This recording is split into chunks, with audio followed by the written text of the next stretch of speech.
So hello to everyone. I'd like to thank the organizing committee for inviting me to this very important meeting. My topic today will be how to interpret flares in HBV trials with novel agents. These are my disclosures.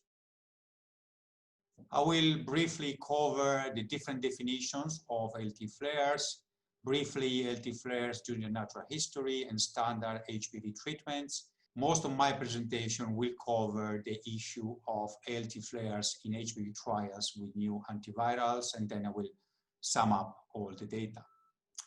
So first of all, let's start with the definitions. On the left side, you see some of the most recent definition from Dr. Kenny from US, and he provided a very clear and very simple definition. ALT flare is defined when ALT go above 5 times the upper limit of normal. Sometimes even above 10 times the upper limit of normal. On the right-hand side, you see another very recent paper from the HBV forum group, where they classify the flares into 4 different grades, from minimal to mild to severe, and this again associated to, for the moderate to severe, about 5 times the upper limit of normal. Hepatitis B is a very dynamic disease, so we have been managed flares in the natural history for the last 30 to 40 years, really, both for antigen positive and negative patients. In this recent nice paper, flares have been divided into good flares and bad flares. On the right-hand side, you have 2 examples of what we call good flares. An ALT flares in the antigen positive chronic hepatitis leading to e-antigen seroconversion, and in the lower panel, an ALT flare in the antigen negative patients leading to full functional cure, which means S antigen loss. So these are good flares. Of course, bad flares are those flares not leading to any clinical significant outcome. Please also remember the flares have been described in the standard antiviral therapies, including oral therapy and PEG interferon, mainly with PEG interferon and mainly in the antigen positive population. There are other definitions of flares, and this is another very recent publication. According to this publication, flares can be defined during therapy, antiviral flares, virus-induced flares, and drug-induced flares. And I have to tell you, sometimes, in my opinion, it's not so easy to differentiate flares in all different subtypes. And even more recently, there is another very important publication. Actually, this is a review article from Professor Liao suggesting 2 new definitions. A host-dominating flare means an ALT flare followed by a very good, not only biochemical, but also serological and virological response. Whether a virus-dominating flare is a flare which is followed by maybe biochemical improvement, but not serological improvement. And these 2 flares are really, supported by a difference in the immunological response. The effective flares or hosta or good flares are related to an enhanced Th1 response, whether the bad flares or virus-dominating flares are characterized by the absence of enhanced Th1 response. Again, this is another definition, another way we can call the flare. This has been specifically designed after cessation of nuke therapy, just to make a point that sometimes kind of complicated with all these new definitions. Let's move to the second part of my presentation. So what about the flares in patients treated with new antivirals? So the first strategy could be to intensify viral suppression. And this has been achieved by companies developing CAM or capsid assembly inhibitors or core inhibitor. This is a safety summary of the most recent data presented at EASL 2020 by this drug, which is assembly CAM, in 3 different studies. Left side, the antigen positive population, on the right hand side, the antigen negative population. And really, there were only 3 patients only who developed a significant LT flares, One antigen negative, this was associated to exercise. Two other patients among the antigen positive, one associated with a good flare, another probably to alcohol abuse. So overall, there is no really any major problem with ALT flares during therapy with CAM, and this was really expected given the mechanism of CAM. However, according to this company and this study design, they are going to stop therapy in many of the patients if they achieve a specific endpoint in terms of serology and virological suppression. So you might not see flares during therapy, but you might see flares of therapy in these drugs. And there is a very recent press release from Assembly, suggesting that actually more than 95% of these patients of therapy had a virological relapse, and they did not describe flares, but I would suspect that many of these patients really end up with a flare that led to restart antiviral therapy. So no flares during therapy, but yes, probably flares of therapy.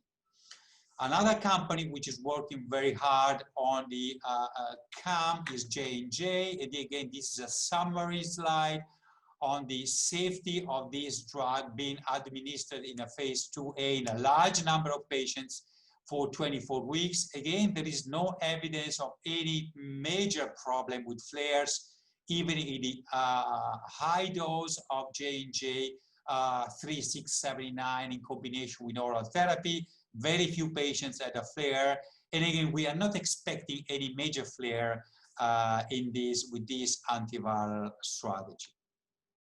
The second mechanism of action, which has been followed by some drugs and some companies, is to stop antigen production or release. Well, if you stop antigen production by siRNA, for example, these are the data again from J&J, you provide 3 injections, and with 1 injection, you achieve approximately 1 log reduction of S antigen.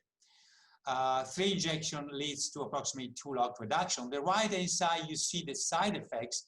In the first 57 days, actually, you don't see any basically problem with ALT flares.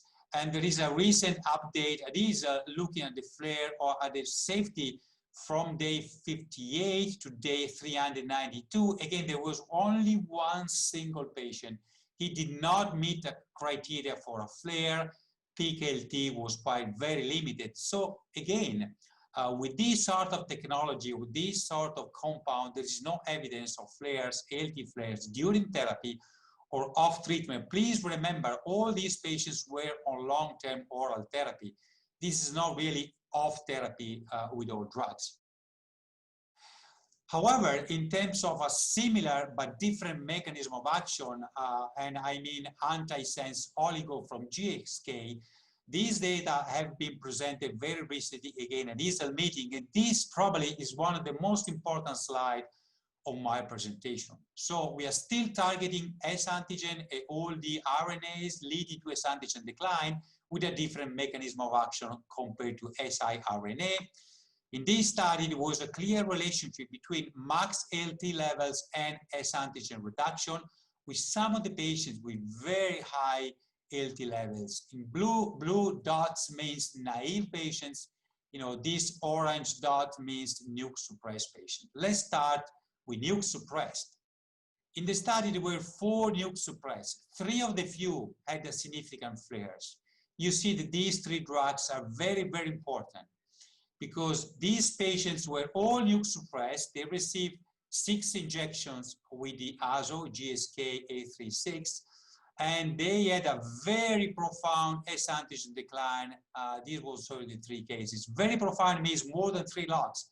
So please remember, very profound S antigen decline in a very short period of time. And this was followed, and this is something new, followed by an ALT flare, which was associated with negative S in 2 cases and very low S antigen in another case. However, this flare did not lead to sustained S antigen response, because 2 patients and S antigen rebounded, 1 also rebounded although less. So this is a very unique pattern. Please remember this ALT flare after S antigen became negative.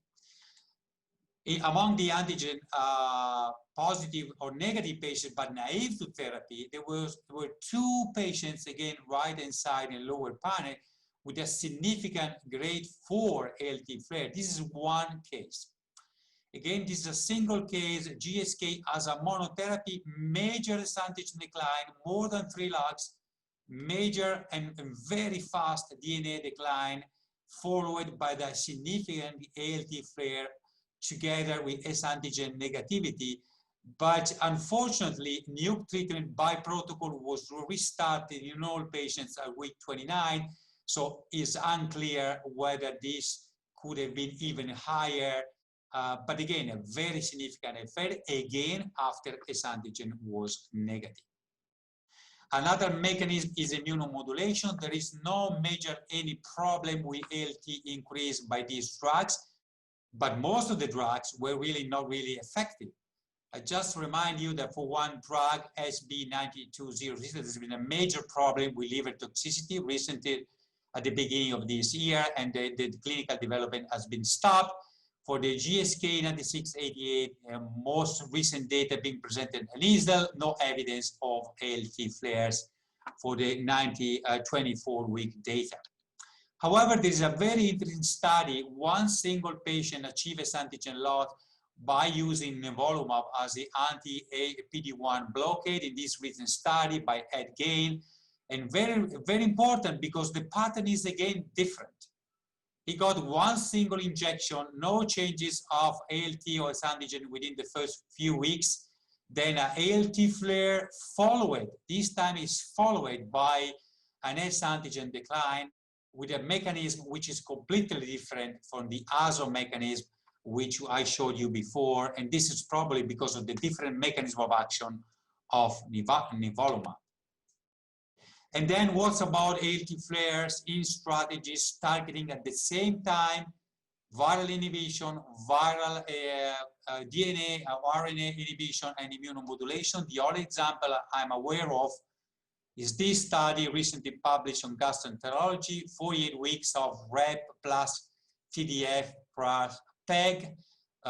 Red curves mean triple therapy. The blue curves are double therapy, PEG plus NUC without RAP and without NAP, basically. And again, very striking S-antigen decline and anti-S production with the triple therapy associated with very significant flares. Here we are looking at very significant flares in 95% of the patients. You know, basically at the same time, apparently, you have, you know, a flare, you also have S-antigen decline, and these were associated with a very good, you know, virological controls long-term and functional control long-term. But very recently, there's been a very nice analysis trying to correlate flares with S-antigen loss. So my understanding is that if you separate patients in 3 different categories according to the therapeutic outcomes, there are really no differences in terms of ALT levels at baseline, no differences in terms of maximum ALT during therapy, and no difference at the end of therapy. And also, there were no difference in terms of ALT AUC and S-antigen log decline as long as the S-antigen decline was before 3 logs. You see here, no correlation. But actually, there was some correlation in patients who achieve a more than 3 log decline between S-antigen decline and ALT.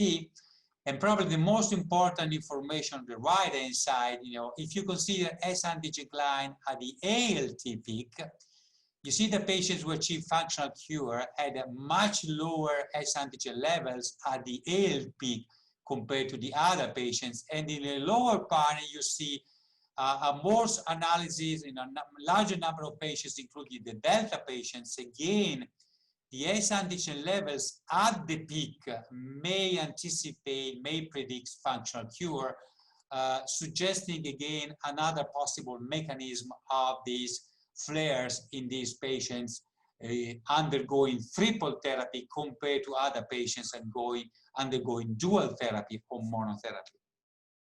So in summary, ladies and gentlemen and dear colleagues, I think the ALT flares with new antivirals is a kind of complicated topic, not only for the different definitions, but because antivirals have different mechanisms of action. They are targeting different steps of viral replication. They target replication, they target S antigen production, and they have different study designs on therapy, during therapy, and the duration of the study is of course different. This makes the interpretation of flares quite complicated. For CAM and for siRNA, I was not able to find any significant ALT flare. For ASO, indeed, I think there were significant ALT flares, but these flares occurred after S antigen decline and when S antigen became negative. This was true for both naive as well as the new treated patients. And one possible explanation could be very fast and very profound S antigen decline. Maybe this could be the reason of these significant ALT flares. For immunomodulators, no evidence of flares for the toll-like receptor A agonist, and very too few data, I would say, for nivolumab. For the triple combination NAP plus TDF plus PEG, severe flares in the vast majority of the patients, but during triple therapy, and these flares were associated with virological control S antigen loss, and apparently the levels of S antigen levels at the flare are really predictive of the therapeutic outcomes. So 2 messages from clinicians to pharma. Please provide individual graph for patients with flares. That's very relevant to try to understand the kinetics and the mechanism of action. Please be full transparent. And again, from clinician to pharma, we do not like flares unless they are modest, transient, and associated with significant and sustained S antigen loss rate. Thank you very much for your attention.